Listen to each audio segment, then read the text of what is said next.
The Mastering Local Marketing podcast helps local small business owners like you understand what it takes to successfully market your business and drive new customers through your doors. We provide actionable insights, interview leading experts and business owners in various industries, as well as provide tips and tricks we've uncovered over the last 25 years in the field. Whether you're starting your business or you've been at it for decades, let us provide you with the education and resources you need to grow your customer base. It's time to start mastering your local marketing.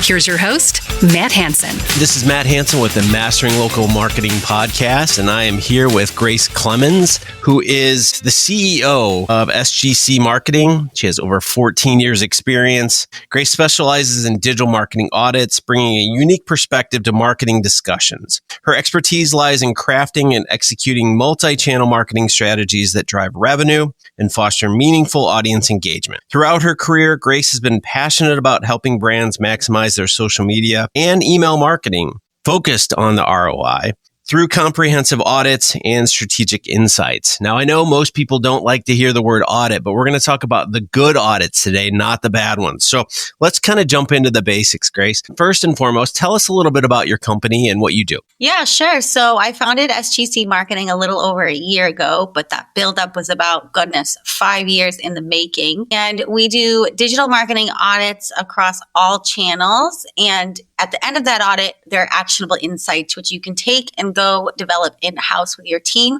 Or if you need help, you can outsource that to SGC Marketing, and we will handpick a team to implement those findings for you. So that's essentially what we do. We focus on B2C, but we can also help B2P if it's needed. Nice.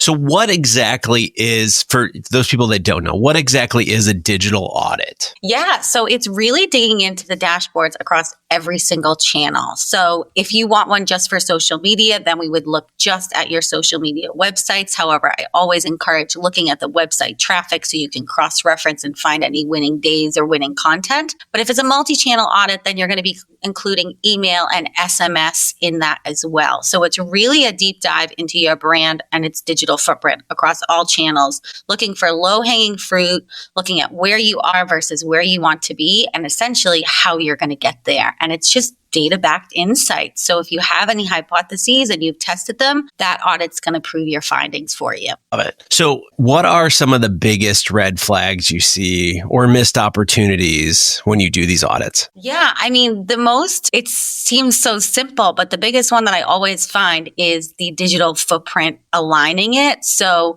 making sure that when you pull up every single profile that exists online, from Google Business to your website, to your Facebook, to your X, to your Instagram, every single channel has to have aligned branding as well as that bio. So the bio should be who you are, what you do, and what solution you're solving and for whom. But that will alternate in between each platform because each bio on each platform has a different number of characters that's allowed. And the way that the CTA is set up on Meta is a little bit different than, link in bio on Instagram. So that's probably the most common thing that I find is that brands don't have a totally coherent brand across every single channel because it's easy to forget about. And we do, monthly campaigns where we shift things around. So you should really be auditing your digital footprint every 3 to 6 months to make sure that it's rolling.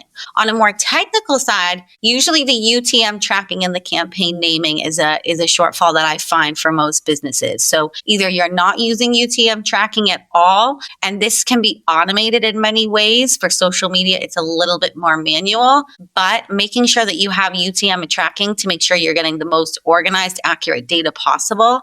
And that feeds into your email as well, because if you're going to have correct campaign naming that aligns with your UTM tracking, you're going to be able to sort through the data and pull findings much, much easier. So I would say those are the top two ones. Okay. So just to break down, for those that may not know what UTM, and I use it all the time on the podcast, but what are UTM parameters? Like for somebody that doesn't know, what is that? It's just basically a little addition to your URL that goes into the back end. So say I'm running a Facebook ad or I'm posting a video on Facebook. At the very bottom, you can add tracking. I usually use a date, platform, and then a circumstantial tracking at the end of that. But there's a structure, and every business can tend to do it differently.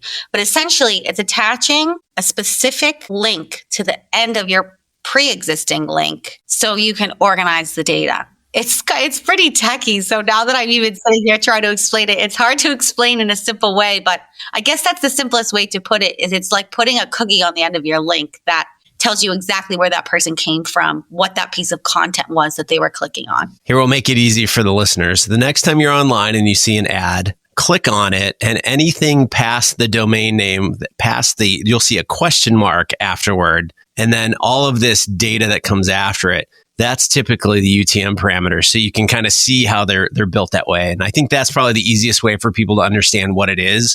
It's funny because I'll click on things online and I'll look at, okay, what are they tracking and how are they doing it? So I break down campaigns as well. So I'm auditing, different companies that are out there and understanding what they're doing.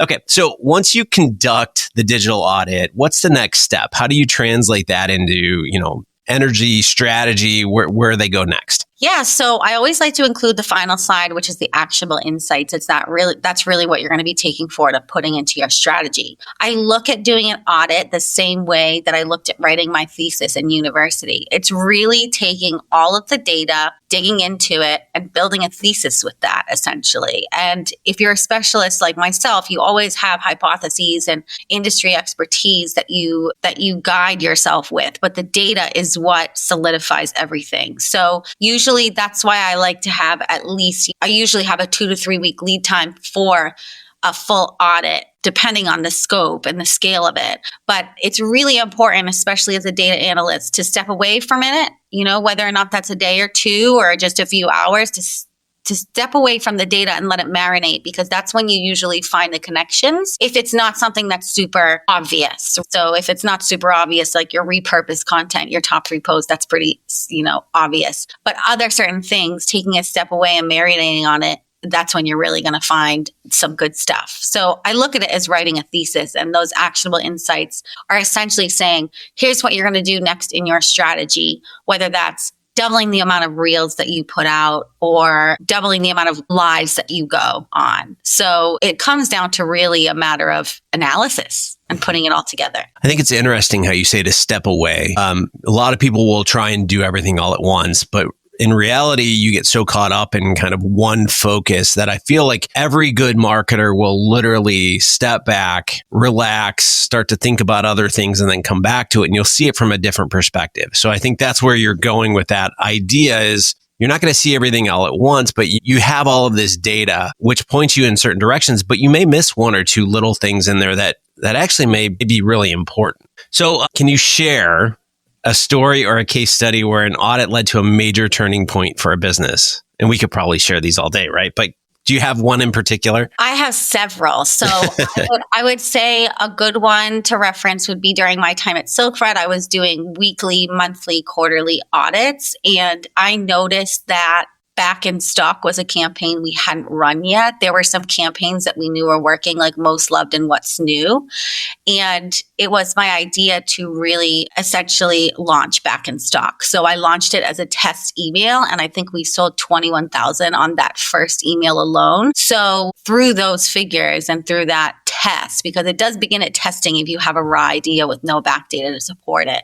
Through that testing period, we ended up launching an entire landing page, a campaign. We ended up doing this, every week for an email and for posts and for individual posts. So I think Back in Stock was one that was an inkling that I had where the audit backed me up and ended up leading to thousands in revenue. Another great one is during my time at XPRIZE. I did an audit when I came on board, and about 8 months after re-strategizing. So I did an audit, proposed a new strategy, and we saw all of the KPIs go up across all the boards. So we saw impressions up by 122, we saw engagements up by 104%.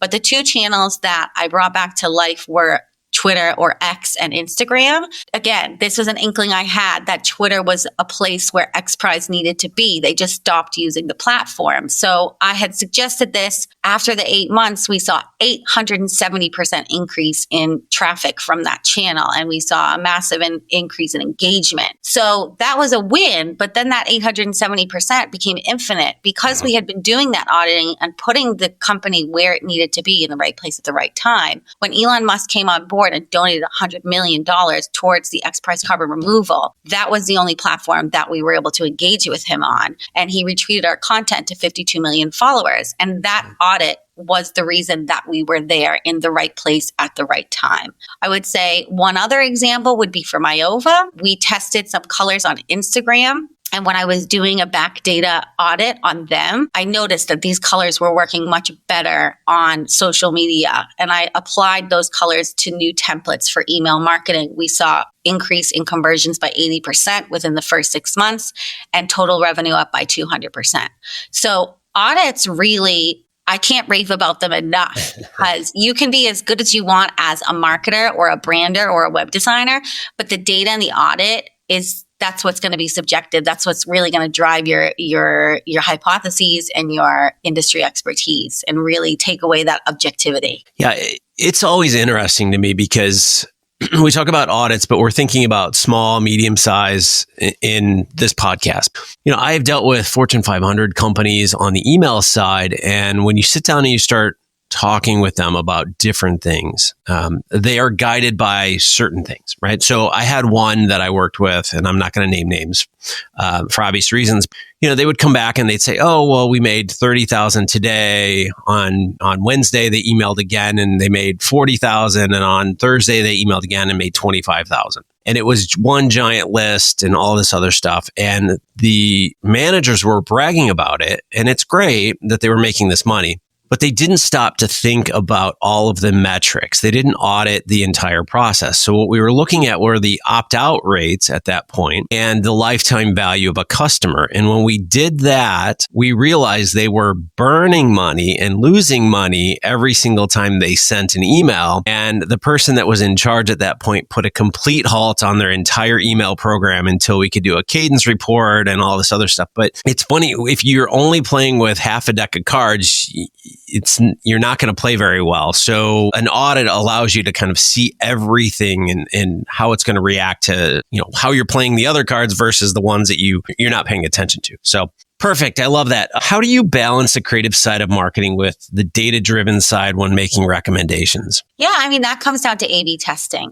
If I have an idea, which this has happened many times, where I have an idea with an inkling that it might work, you've got to throw it out there and test it against something that was already working before with only one variable. So if you're putting a paid ad out there and you're testing the image, and images are a great example because creativity, art, everything that content essentially is super subjective.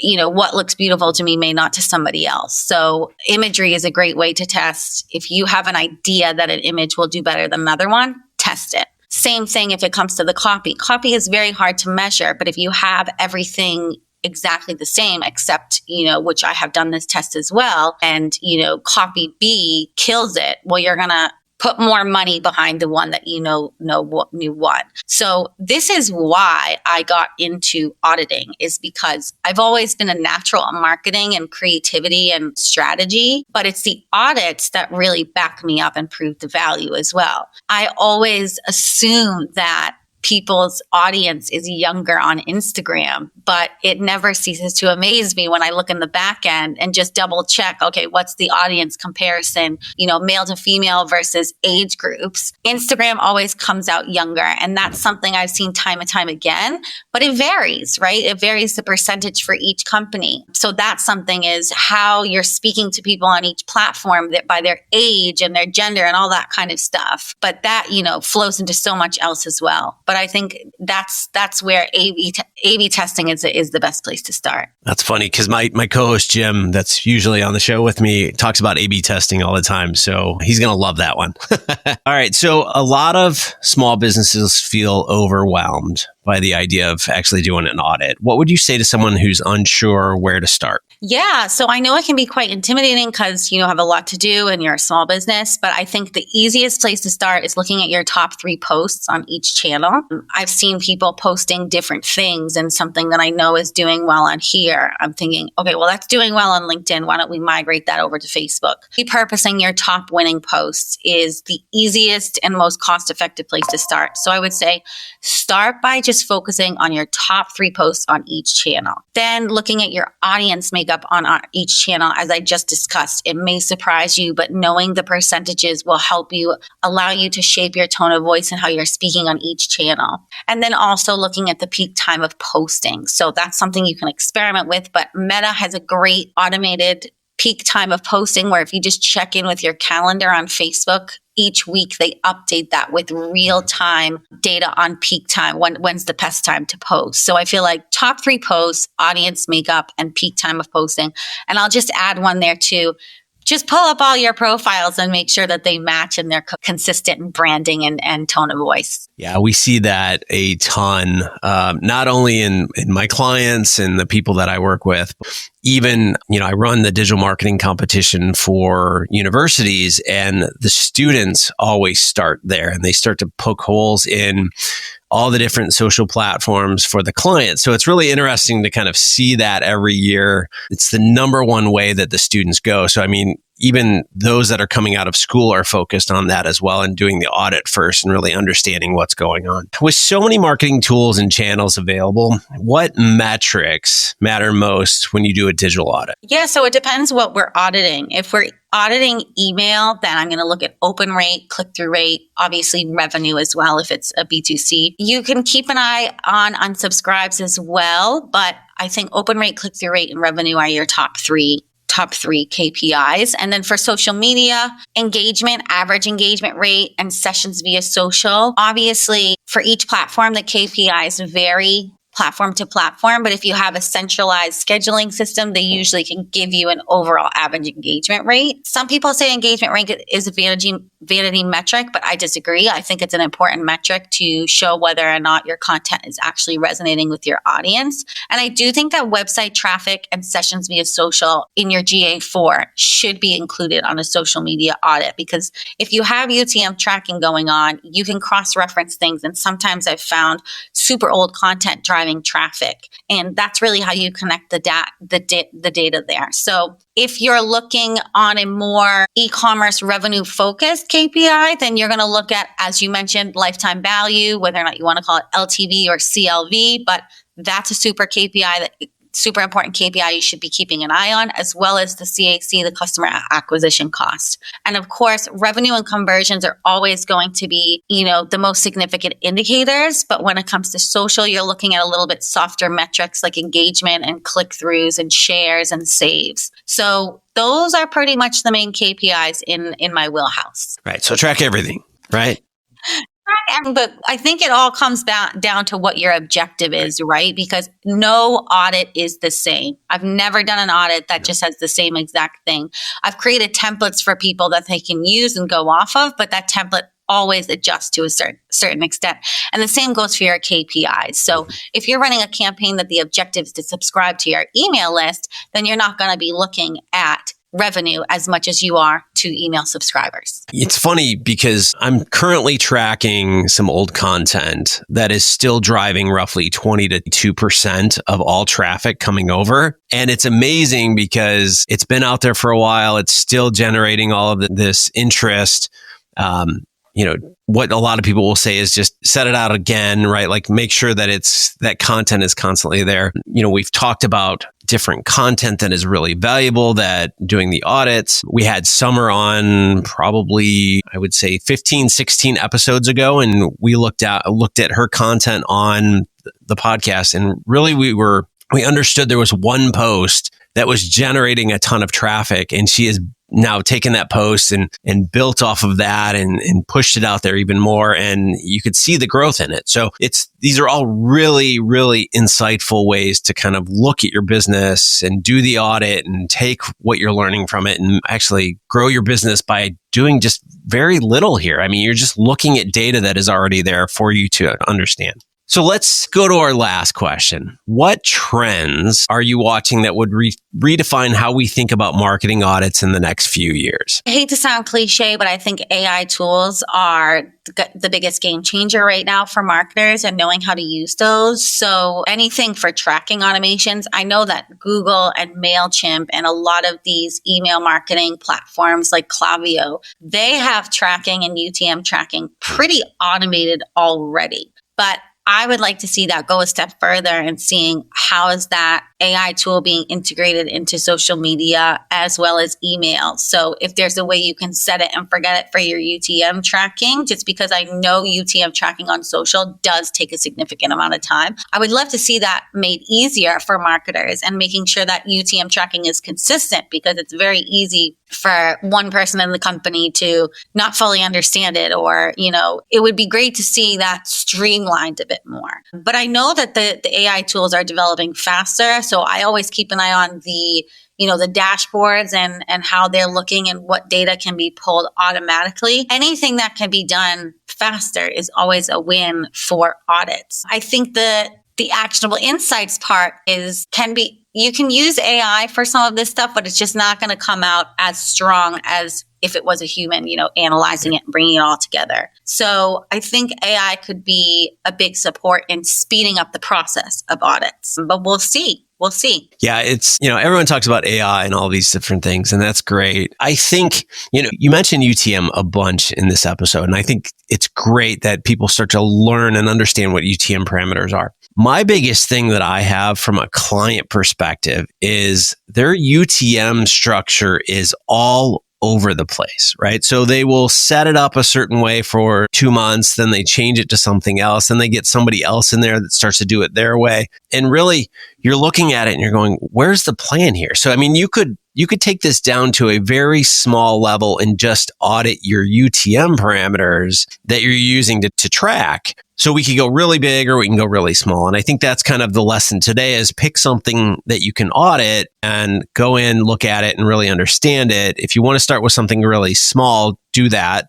If you want to go full spectrum, do that as well. And you can, obviously they can contact Grace here and she can do an audit for you. So that leads me to my last thing. How do they find you? Yeah, so my website is sgcmarketingco.com, or you can find me on LinkedIn, which is linkedin.com/Grace Clemens. I also offer free 15-minute social media marketing audits. So if you just want a taste and a feel of how the audit works without going into the back end, I can absolutely do that for you. Or fill out my intro form if you're ready to get started and get things moving. Sounds good. Well, thank you again for coming on the podcast today. I think our listeners have learned a lot, really understand that not all audits are bad, that there are actually good audits that will lead you to learn a lot about your business and give you some direction. And even if you could just fix one thing that you find, there's value in that. So take the time, understand it. And if you really just don't want to do it by yourself, you can reach out to Grace based on what she just told us. And thank you again, Grace, for coming on. Thank you so much for having me. It's been a pleasure.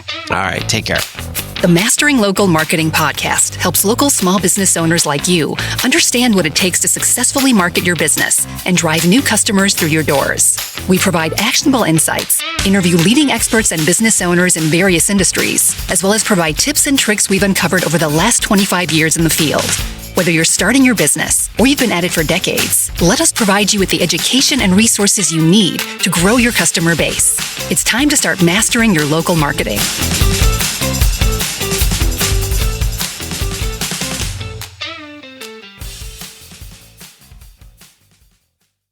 Fall is all about cozy comforts, and with Hero Bread, you can enjoy all your favorites and still hit your health goals. From breakfast bagels and meal-prepped enchiladas to mouth-watering burgers and cheesy noodles. You won't believe Hero Bread's options have 0 to 5 grams net carbs and are high fiber from the taste and texture. And right now, Hero Bread is offering 10% off your order. Go to hero.co and use code FALL25 at checkout. That's FALL25 at hero.co. All figures are per serving of Hero Bread. Contains 2 to 18 grams of fat per serving. See the product nutrition panels on hero.co for more information.